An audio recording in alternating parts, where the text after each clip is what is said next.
ready for anything. The Celebrity Challenge for 2004. And I have to say, before we introduce Greg Rust and a couple of special guest commentators, that the performance of the week so far has to be Sandra Sully, qualifying in the top 10. All those hot laps of the lonely Sydney streets after doing the late news have come in very, very handy indeed. And she's 2 spaces ahead of John McAlpine, the man who writes her checks. So that'll be very interesting indeed. And talk about role reversals as we see Sandra there lining up. This will be a nervous time for all of them. And Fitzy right behind her there too. We have the wrong people on the track. And so why not put the wrong people in the commentary box, Greg Russ? This is fantastic, Billy. It's a bit like motorsport's answer to Trading Places. A couple of clowns from the V8 Supercar paddock, fresh from their last race, have just joined us. Brad Jones and Mark Scaife. Good morning. Oh, thanks, I think, Rusty. A couple of clowns. Yeah, thanks, Rusty. This should be good. I know you guys throughout the years have had an involvement with the training for the celebrity races, and there's a real variety of personalities here when you look at, particularly the guys that have come from a sporting background, and that competitive streak always emerges, doesn't it? Yeah, look, it certainly does, and it's weird because when they come out, it all sort of starts very nervous, and they do a week at Sandown, and they start to become sort of half race drivers, but the sporty guys are really into it, and 3 or 4 of those top 5 are obviously elite sports people, with Samuel Johnson from Secret Life of Us fastest at the moment. Second spot on the front row, Andrew Hoy in car 12. James Tompkins, Grant Warrington, Anthony Mundine, the boxer, in the top 5. He was one that was expected to do well, and I thought early on in the week in the training that it might be his car that was on pole position. Outstanding job, as Billy mentioned, by Sandra Sully, qualifying inside the top 10. John McAlpine, the boss from 10, better mention him, in the top 12.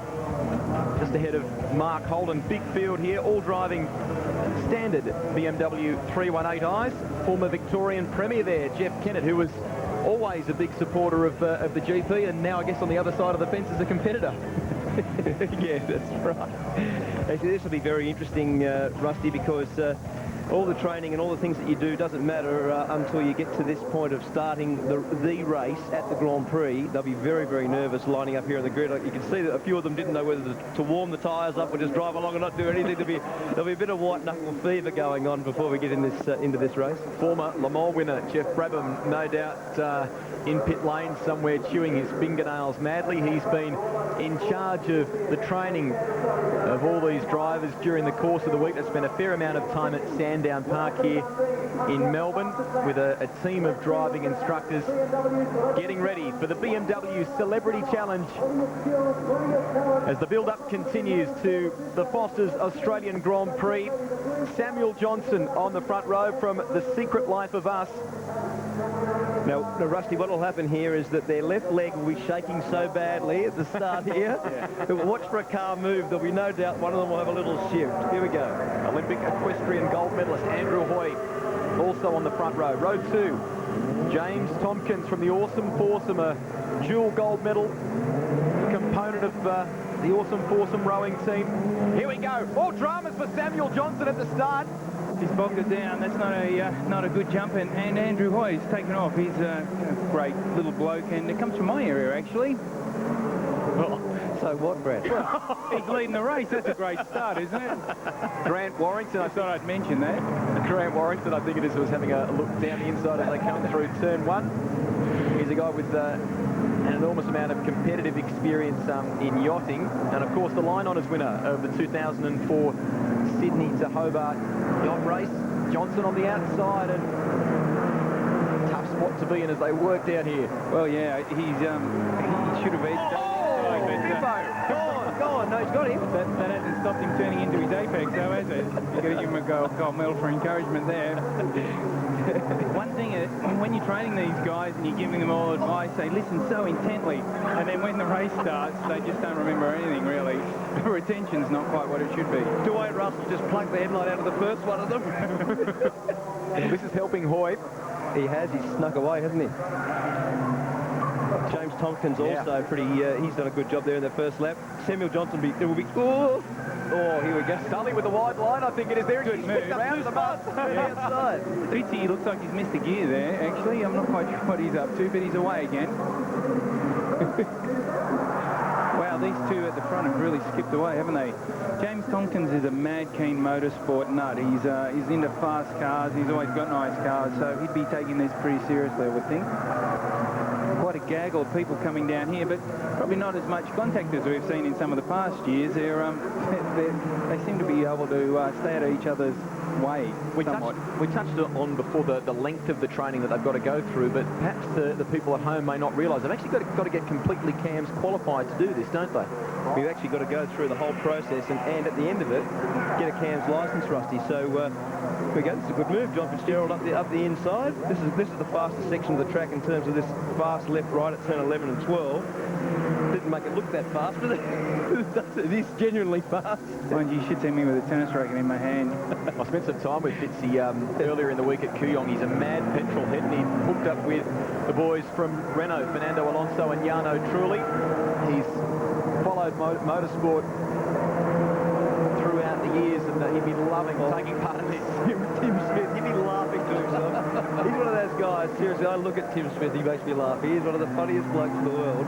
And Tim from the cage in Triple M is he's just snuck up spot, and he's, what would he be now? He'd be 6th or 7th? Doing a good job. From memory, he's got a prized Charger at home in the garage. He has. And he's got a bucket of understeer in the BMW this morning. He kicks his foot into the throttle when she won't turn. Tompkins on the chase here. And a move on for third spot by the looks of it. Anthony Mundine in the background in 5th position. Johnson trying to make a move on Warrington, and that was brave. He may have come off there, he has. Yeah, got in there a little bit deep. And stay in the throttle, that's it. When all else fails, stay on that loud pedal. The man Mundine up to 4th now. Samuel Johnson, what happens when you have a bit of a mess up at the start? It's really hard to get your composure back again, and that's half the way of getting your rhythm going. And he'd be panicking a bit and just thinking he should be leading the race. So one mistake leads to another, and you try and catch that huge amount up in one move. Johnson! Like that. He'd be wondering what's going on. He's getting hit and beaten all around the joint. Oh, there we go, a spinner. Timmy, all that good hard work. Good evasive action here. Well done, buddy. He's sputtering around. He's only lost 3 or 4 spots with that little kerfuffle. He's hard to be racing now. Should be about 2:10 at the moment. Here are our 2 leaders. James Tompkins just edging up to Andrew Hoy here. It's getting closer and closer. When you've got an underpowered car like this, the trick, although they're moving them around a bit, I guess the trick is to keep it as clean and as smooth as possible. You've got to keep the steering lock off them, Greg, and you've got to try real hard to make them flow nice. And you can see Grant Warrington there using all the roads. So a lot of the guys have actually learnt a fair bit out of this. Oh, Samuel Johnson replay there at the start, and he bogged it down, which is just too, in terms of the revs, just the revs being a little bit too low. And Andrew Hoy and Grant Warrington all made a good run down into the first corner there, as you can see. Probably got away with it, Samuel Johnson, in terms of a bad start, still being third after that little drama. The skipper of Scandia, Grant Warrington, had to yield in the end and let Johnson back in. They're probably not used to being quite this close in those big boats, are they? And this replay now of Samuel here at the end of the main straight of turn 1. Yeah, he was actually going to run into the back. He was. He'd had to take a little bit of evasive action there. Would have had that ABS banging inside the car trying to pull the thing up, and then of course one problem leads to another, and here's Tim Smith. Blair just gives him, I don't think he was up to the B pillar there. No, not quite up to the B pillar. Friendly Stewart's hearing afterwards, yeah. Very friendly neighbour. Here's Sandra Sully. She's done an outstanding job. When Mark was calling the replay of the start there, we noticed a few of them even further back in the pack, bogging it down in the start, but Sandra anticipated it beautifully, and she's made some gains. Good action going on here at the moment. I think this could potentially end in tears. With Russell not quite using the traditional racing lines here. Blair's having a bit of a look up the inside. He's a great bloke, Blair. Takes his motorsport very seriously. He probably went to bed last night about 4. Now, in the game of motor racing, is there a thing called, can you get inside information? Can you get inside assistance on something like this? We understand that you may have had some calls during the week, boys, for some advice. There's been a bit of advice. I did a little bit of driver training with Sandra Sully, but I don't want to put the mocker on her yet. She's doing a really good job at the moment, so if I pump her tyres up and say that she's done a great job, she's destined to be last. So actually, I was watching a bit of that driver training. It looked a lot like handbrake turns on a skid pan to me. There's a bit of she learned a lot from that. Yeah, I'll bet she did. She learned. Russell is by Wayne Samuel Russell. Johnson.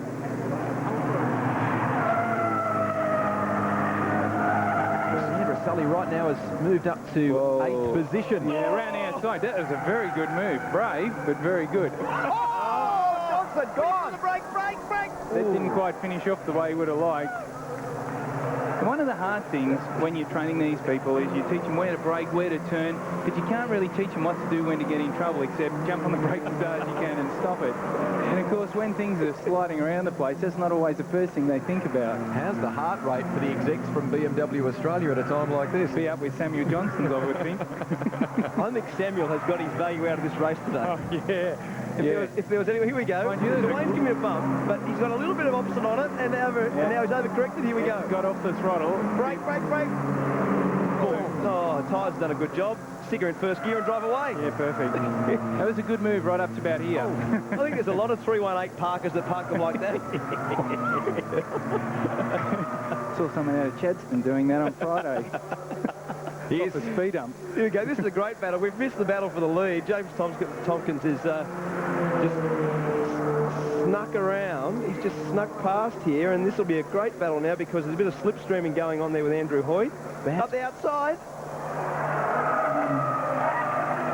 Oh, dear me. That was never going to work, Brad. I've seen you try that. Yeah, I tried it about an hour ago, actually, and it didn't work. We're hearing that the bad sportsmanship flag may have been displayed to Samuel Johnson.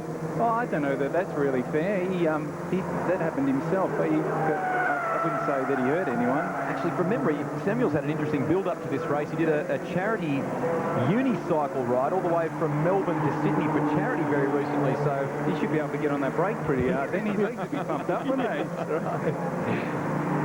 Now, James Tompkins, he's got 3 or 4 car lengths now on Andrew Hoy, and this is his little move. Andrew has tried to outbrake him around the outside, which, as Brad just correctly pointed out, it's probably not the move of the century. And stumped a little bit of time there at turn 13. Runs off the edge of the road. As you can see, James had done a pretty good job. He used all the road anyway. There was just not a car down there. Andrew couldn't fill into that 1.5 gap they had on the outside of the curb. So the competition is on between the Olympic gold medalists, Andrew Hoy and James Tompkins. Fits in the big fishy having a bit of a... Stay in the throttle. Oh, we've lost one. Is that Samuel Johnson? It does look a bit like him, doesn't it? He'd be very disappointed. But the bad sportsmanship flag doesn't mean you have to get out. No, oh, he's had another moment. Either that or he's parked it the same way he parked it last time. How'd you like to be the dealer with that one? Never mind. He'd be wondering what goes on. And it's one of those things when you start a race and you lose memento and you have a problem like you did at the start, you never quite recover from it. Here we go. Oh, that's a way through. Yeah. Oh, this is a bit ugly. Oh, actually. no, yeah. Ooh, Johnson. Okay. Now, what set that off? Was it the clipping of the curb or what? It was about 15 k's too fast at the corner prior. And when it got sideways, he did the same thing again. He overcorrected and followed the front wheels and narrowed himself over into the wall, which that was a bit of a nasty one. So we'll get off the gags with that one, Brad. Yeah.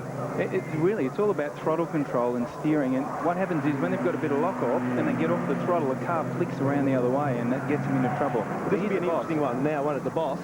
Yes. The boss of Network 10 catching Mark Holden, and obviously been writing some checks to Mark Holden.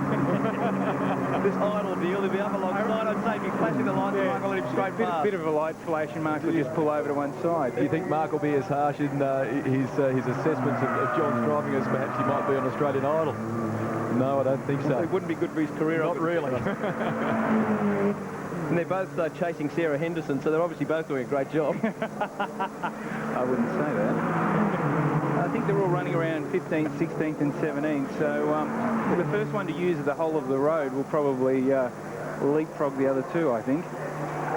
John did actually call my mobile the other day. There was a missed call, but I didn't return his call, thinking that you can't help those blokes when it's like that. He's actually really enjoyed his week by the sound of things. Has he lost his voice? Training. I know he's been not just on the phone to you, but he's been quite you know, keen to learn as much as he can about the motorsport side of it and flags and all the business that's required for getting your CAMS licence. Good on you, Rusty. You're just trying to save your job.